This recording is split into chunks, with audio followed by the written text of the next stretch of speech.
Bonjour à toutes et à tous, bonjour et bienvenue dans le supplément de la 5e de couve, l'émission du dimanche de la 5e de couve. Aujourd'hui, on avait juste envie de vous faire un petit point sur un prix qui s'appelle le prix Konishi pour la traduction de manga japonais en français. C'est un prix annuel qui récompense la meilleure traduction française de manga venue du Japon. C'est un prix assez important parce que on ne cite pas toujours les traducteurs en France et il faut savoir qu'on a quand même des traducteurs de grand talent.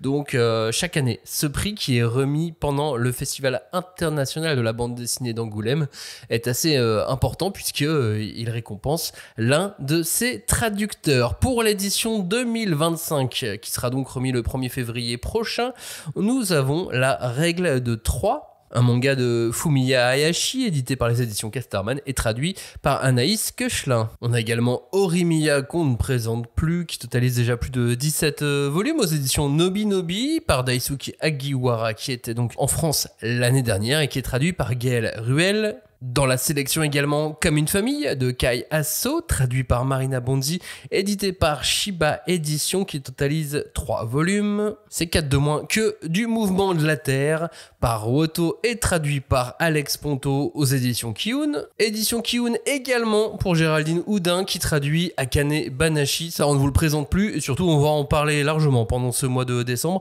Vous découvrirez pourquoi mardi. Dans la sélection également il y a The Fable de Katsuhisa Minami, traduit par Jamel Rabai. On trouve également les 4 volumes des saisons d'Ogishima par Ken Takahama et traduit par Yoann Leclerc aux éditions Glénat. On trouve également Criminal Fiançailles d'Asuka Konishi, c'est marrant comme le prix, traduit par Anne-Sophie Thévenon aux éditions Pika. Édition Kurokawa pour Chronique de la mariée de Bretagne par Junji Takehara et traduit par Fédois Lamodière. Et enfin, c'est un manga de Takeshi Obata avec Akinari Asakura qui était présent lui aussi l'année dernière en France. C'est traduit par l'excellent Rodolphe Jiquel aux éditions Kana. Je vous parle bien sûr de donc Showa Shoten qui en est déjà à 5 tomes en France. Voilà, vous savez tout pour ce prix Konishi. À noter également que donc ce prix Konishi, il est remis par un jury. Voilà, il y a eu un jury de présélection et puis il y a un jury qui va récompenser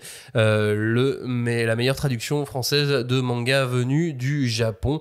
Un jury composé de gens qui parlent et lisent le japonais et le français, ce qui aide un petit peu évidemment pour participer et remettre ce prix. C'est une émission un peu simple, on voulait juste vous donner les noms des mangas qui étaient proposés sur ce prix Konishi qui sera donc remis en début d'année prochaine et c'est surtout l'occasion de remettre un petit peu le nez sur ces titres et de regarder pourquoi ils ont été proposés dans les meilleures traductions de cette année.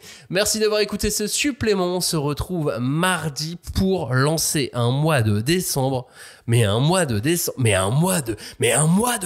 Non, vous allez halluciner. On vous a préparé 2 petites surprises pour ce mois de décembre. J'espère que ça va vous plaire. On vous raconte tout ça mardi. Merci de nous avoir écoutés. Bonne fin de dimanche. À mardi. Ciao. Salut.